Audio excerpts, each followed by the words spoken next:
രാഹുൽ ഗാന്ധിയുടെയും കോൺഗ്രസിന്റെയും മണ്ടൻ തീരുമാനങ്ങളാണ് ഇന്ത്യ മുന്നണിയുടെ തകർച്ചയ്ക്ക് ഇടയാക്കുന്നത്. അത് തന്നെയാണ് ഇപ്പോൾ ബീഹാറിൽ വീണ്ടും കാണുന്നത്.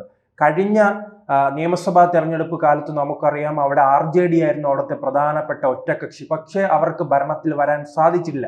അതെന്തുകൊണ്ട് അങ്ങനെ നടന്നു എന്ന് ചിന്തിക്കുമ്പോഴാണ്, അങ്ങനെ നാം അത് നിരീക്ഷിക്കുമ്പോഴാണ് രാഹുൽ ഗാന്ധിയും അതോടൊപ്പം തന്നെ കോൺഗ്രസും കൂടെ നിൽക്കുന്ന പാർട്ടികൾക്ക് എത്രത്തോളം വെല്ലുവിളി ഉണ്ടാകുന്നു. അവരെ തകർക്കാൻ രാഹുൽ ഗാന്ധിയോടൊപ്പം കൂടുന്ന പാർട്ടികൾ തകർന്ന് തരിപ്പണമാവുകയാണ്. അത് തന്നെയാണ് വീണ്ടും ഇവിടെയും സംഭവിക്കാൻ പോകുന്നത്. വരുന്ന നിയമസഭാ തെരഞ്ഞെടുപ്പിൽ 70 സീറ്റുകൾ വേണമെന്നാണ് കോൺഗ്രസ് ആവശ്യപ്പെടുന്നത്. അതോടൊപ്പം തന്നെ 70 സീറ്റിൽ മത്സരിക്കുന്ന പാർട്ടി പറയുകയാണ്, 140-ലധികം സീറ്റിൽ മത്സരിക്കുന്ന RJDയോട് പറയുകയാണ്, മുഖ്യമന്ത്രി വിജയത്തിന് ശേഷം മുഖ്യമന്ത്രിയെ തീരുമാനിക്കാൻ ജനങ്ങൾ തീരുമാനിക്കുമെന്നാണ് പറയുന്നത്. ഇതെന്തായാലും RJDയെ വലിയ രീതിയിൽ പ്രതിസന്ധിയിലാക്കിയിട്ടുണ്ട്. കാരണം RJDക്ക് അറിയാം അവിടെ തീരുമാനിക്കുന്നു. ഇപ്പോൾ കേരളത്തിൽ മുഖ്യമന്ത്രിയെ തീരുമാനിക്കുന്നത് ആരാണ്? CPM-ൽ അത് CPM ആയിരിക്കും, അല്ലാതെ ഏതെങ്കിലും ഒരു ജനതാദളോ അതോടൊപ്പം തന്നെ ഏതെങ്കിലും ചെറിയ പാർട്ടികളോ തീരുമാനിക്കുക. ഏറ്റവും പ്രധാനപ്പെട്ട പാർട്ടി തീരുമാനിക്കും. ചിലപ്പോൾ കോൺഗ്രസിൽ അങ്ങനെ ഉണ്ട്. തുല്യ ശക്തികളായി കേരളത്തിൽ മുസ്ലിം ലീഗും കോൺഗ്രസും മാറുകയാണ്. അതുകൊണ്ട് മുസ്ലിം ലീഗിനെ പരിഗണിച്ച് മാത്രമേ കോൺഗ്രസിന് മുന്നോട്ട് പോകാൻ കഴിയുള്ളൂ. മറിച്ച് ബീഹാറിലെ കോൺഗ്രസിന് അങ്ങനെ ഒരു നട്ടലില്ല, കഴിവില്ല, സംഘടനാ സംവിധാനമില്ല. പക്ഷേ എന്നാലും അവർക്ക് വലിയ സംഭവം എന്നാണ് രാഹുൽ ഗാന്ധി വിചാരിക്കുന്നത്. ഇപ്പോൾ RJDയോട് ഈ അവകാശവാദങ്ങൾ ഉന്നയിക്കാൻ കാരണം, വോട്ട് ചോരി യാത്രയുമായി ബന്ധപ്പെട്ട് യാത്ര നടത്തിയ ശേഷമാണ് ഞങ്ങളുടെ ജനക്കൂട്ടം കണ്ടോ ഞങ്ങൾ വലിയ രീതിയിൽ ബീഹാറിൽ മുന്നോട്ട് പോയെന്നാണ് അവർ അവകാശപ്പെടുന്നത്. ഒന്നും മുന്നോട്ട് പോയിട്ടില്ല. അവിടെ കൂടുതൽ പ്രതിസന്ധി ഉണ്ടാകുകയാണ് ചെയ്തത്. RJDക്കും അതോടൊപ്പം തന്നെ ഇന്ത്യ മുന്നണിയിലെ മറ്റു പാർട്ടികൾക്കും വലിയ പ്രതിസന്ധി ഉണ്ടാക്കാൻ വേണ്ടിയുള്ള ചില പ്രസ്താവനകൾ ഉണ്ടായിട്ടുണ്ടല്ലോ. നരേന്ദ്രമോദിയുടെ അമ്മയെ അപമാനിക്കുക, അതോടൊപ്പം തന്നെ ബീഹാറിനെയും BDAയുമായി താരതമ്യം ചെയ്യുക, പിന്നീട് മൂന്നാമതായി നരേന്ദ്രമോദിയുടെ അമ്മയെ വെച്ച് AI വീഡിയോ ഇറക്കി ആ അമ്മയെ അപമാനിക്കുന്ന രീതിയിലേക്കുള്ള തുടർ സംഭവങ്ങൾ വരികയാണ്. അങ്ങനെ ഈ RJD ഉൾപ്പെടെ പ്രതിരോധത്തിലാക്കുകയാണ് കോൺഗ്രസ് ചെയ്യേണ്ടതോ അവിടെ ഇറങ്ങി കൃത്യമായി സംഘടനാ പ്രവർത്തനം നടത്തണം. ഇത് അനാവശ്യമായ വിവാദങ്ങൾ ഉണ്ടാക്കി RJDയുടെ ഈ മുഖ്യമന്ത്രി കസേര കൂടെ ഇല്ലാതൊക്കെയാണ്. കഴിഞ്ഞ തെരഞ്ഞെടുപ്പിൽ അതാണ് 144 സീറ്റിൽ മത്സരിച്ച RJD പകുതിയിലധികം സീറ്റുകൾ വിജയിക്കുകയാണ്. മറിച്ച് 70 സീറ്റിൽ മത്സരിച്ച കോൺഗ്രസിന് നേടാൻ കഴിഞ്ഞത് 19 സീറ്റ് മാത്രം. ഒരു 10-15 സീറ്റ് ഈ കോൺഗ്രസിന് അധികമായി പിടിക്കാൻ കഴിഞ്ഞിരുന്നെങ്കിൽ അവിടെ മുഖ്യമന്ത്രിയാകാൻ സാധ്യത ഉണ്ടായിരുന്നത് RJDയാണ്. തേജസ്വി യാദവ് മുഖ്യമന്ത്രിയാകുമായിരുന്നു. പക്ഷേ ഈ രാഹുൽ ഗാന്ധിയുടെ കടുംപിടുത്തം കൊണ്ടാണ് അവിടെ പരാജയം സംഭവിച്ചത്. അത് തന്നെയായിരിക്കും ഈ തെരഞ്ഞെടുപ്പിൽ സംഭവിക്കുന്നത്.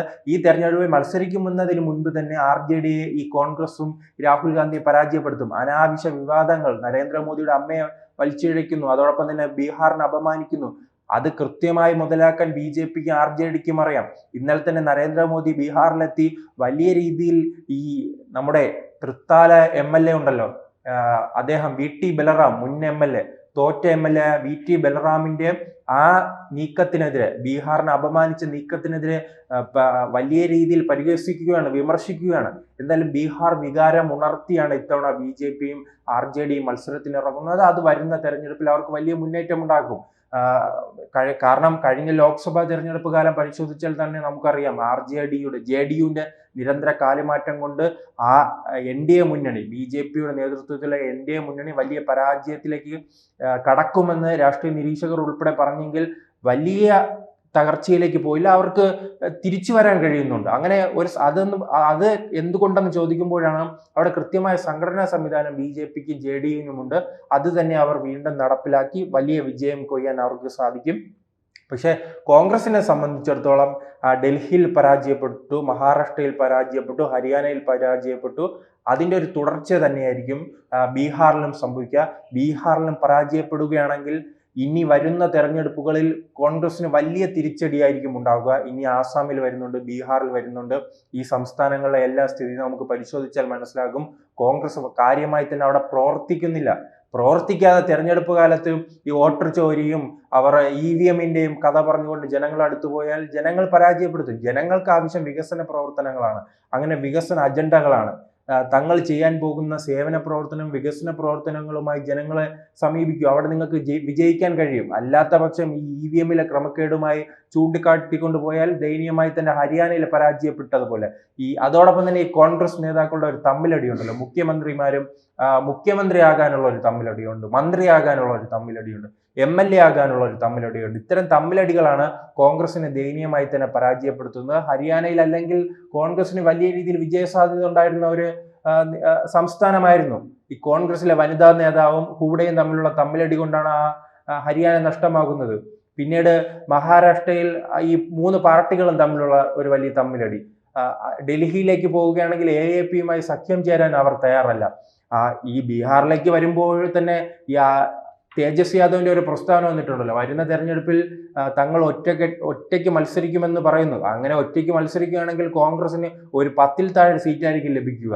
ആ 200 സീറ്റുള്ള ഇടങ്ങളിൽ 10-ൽ താഴെ സീറ്റ് മാത്രം വിജയിക്കാൻ കഴിവുള്ള ഒരു പാർട്ടിയാണ് അവിടെ പോയി BJP അതോടൊപ്പം തന്നെ JDU-നെ വെല്ലുവിളിക്കുന്നത്. അതോടൊപ്പം തന്നെ ഇപ്പോൾ കേരളത്തിലെ മാധ്യമങ്ങൾ ഉൾപ്പെടെ പറയുന്നതും ഈ വോട്ട് ചോരി യാത്രയുമായി ബന്ധപ്പെട്ട് ബീഹാറിൽ എന്തോ അത്ഭുതം നടക്കാൻ പോകുന്നു. അതോടൊപ്പം തന്നെ അത്ഭുതത്തിൽ വരുന്ന തെരഞ്ഞെടുപ്പിൽ വിജയം കൊയ്യാൻ കഴിയും. അതെല്ലാം നാം ഹരിയാനയിൽ കണ്ടതുപോലെ മഹാരാഷ്ട്രയിൽ കണ്ടതുപോലെ ആയിരിക്കും. തെരഞ്ഞെടുപ്പിന്റെ ഒരു ഘട്ടം വലിയ രീതിയിലുള്ള വലിയ ആഹ്ലാദ പ്രകടനങ്ങളായിരിക്കും. പിന്നീട് കൃത്യമായും വോട്ട് പിടിച്ച് BJP ജയിക്കാനുള്ള കഴിവ് ഇപ്പോൾ അവർ പ്രകടിപ്പിക്കുന്നുണ്ട്. കാരണം 2024 ലോക്സഭാ തെരഞ്ഞെടുപ്പിൽ അവർ 400-ലധികം സീറ്റ് പ്രതീക്ഷിച്ചു നിന്നെങ്കിൽ 240-ലേക്ക് കൂപ്പുകുത്തുന്ന ഒരു അവസ്ഥയുണ്ട്.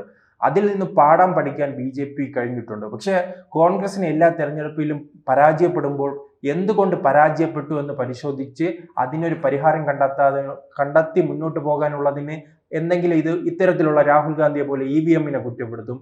അതോടൊപ്പം തന്നെ മറ്റ് വോട്ടർ പട്ടികയിലെ ക്രമക്കേടെന്ന് പറയും, വർഗീയത പറഞ്ഞെന്ന് പറയും. അങ്ങനെയൊന്നും പറഞ്ഞിട്ട് നിലവിലുള്ള ഇനി മുന്നോട്ട് പോയിട്ട് കാര്യമില്ല. കൃത്യമായി തന്നെ സമൂഹ മാധ്യമങ്ങളടക്കം ഉപയോഗപ്പെടുത്തി വികസന അജണ്ടയുമായി മുന്നോട്ട് പോവുകയാണെങ്കിൽ അവർക്ക് വിജയിക്കാൻ കഴിയും. അതാണല്ലോ നാം കർണാടകയിൽ കണ്ടത്. കർണാടകയിൽ BJP-യുടെ നേതൃത്വത്തിൽ വലിയ രീതിയിൽ അഴിമതി നടന്നു, അതോടൊപ്പം തന്നെ വർഗീയ പ്രീണനങ്ങൾ നടക്കുന്നു എന്ന് ചൂണ്ടിക്കാട്ടി കൃത്യമായ വികസനങ്ങളും സൗജന്യങ്ങളും പ്രഖ്യാപിച്ച് കോൺഗ്രസ് മുന്നോട്ട് പോയപ്പോൾ അവർക്ക് ചരിത്രത്തിൽ ഏറ്റവും മികച്ച വിജയം സ്വന്തമാക്കാൻ കഴിഞ്ഞു. 140 സീറ്റുകൾ കോൺഗ്രസിന് വിജയിക്കാൻ കഴിഞ്ഞത് ചെറിയ കാര്യമല്ല. അങ്ങനെ ഒരു മാറ്റം കർണാടകയിൽ ഉണ്ടാക്കാൻ കഴിയുമെങ്കിൽ എന്തുകൊണ്ട് മറ്റുള്ള സംസ്ഥാനങ്ങളിൽ കോൺഗ്രസിന് കഴിയുന്നില്ല? അതാണ് കൃത്യമായി പ്രവർത്തനവുമായി കൃത്യമായ അജണ്ടയുമായി നിങ്ങൾ മുന്നോട്ട് പോകൂ. ബീഹാറിൽ പോകൂ, തമ്മിലടിക്കാതെ മുന്നോട്ട് പോകൂ.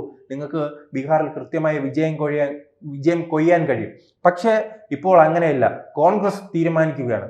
പല നേതാക്കളും, മമതാ ബാനർജിയും AAP-യിലെ കെജ്രിവാൾ അടക്കമുള്ള പല നേതാക്കളും പറഞ്ഞിട്ടുണ്ട്, ഈ കോൺഗ്രസിന്റെ അണ്ണൻ നയം ബാക്കിയുള്ളവരെല്ലാം അനിയന്മാരാണ്, ചെറിയ പാർട്ടികളാണ്, ഒരു വലിയേട്ടൻ നയം ഉപേക്ഷിക്കാതെ ഇന്ത്യ മുന്നണിയിൽ മുന്നോട്ട് പോകാൻ കഴിയില്ല, ഇന്ത്യ മുന്നണിക്ക് വലിയ വിജയങ്ങൾ കൊയ്യാൻ കഴിയില്ല എന്ന് അവർ പലതവണ ആവർത്തിക്കുകയാണ്. അത്തരം ആവർത്തനങ്ങൾ കേൾക്കാതെ അവിടെയുള്ള പാർട്ടി RJD ആണ്, അവർക്ക് കൃത്യമായ സ്വാധീനമുണ്ട്. അതുകൊണ്ട് തന്നെ അവർക്ക് പിന്നിൽ ശക്തമായി അണിനിരക്കുക എന്നതാണ് കോൺഗ്രസിന്റെ നിലവിലെ ചുമതല. അല്ലാതെ അവരെ ഭരിക്കാൻ പോവുക, അവരെ നിയന്ത്രിക്കാൻ പോയാൽ വീണ്ടും ആ പാർട്ടിയെ കൂടി പ്രതിസന്ധിയിലാക്കുന്നതായിരിക്കും ഈ കോൺഗ്രസിന്റെ നിലപാടുകൾ. കൂടുതൽ വാർത്തകളും വിശേഷങ്ങളും നിങ്ങളിലേക്ക് എത്താൻ ABC മലയാളം സബ്സ്ക്രൈബ് ചെയ്യുക, ബെൽ ബട്ടണും അമർത്തുക.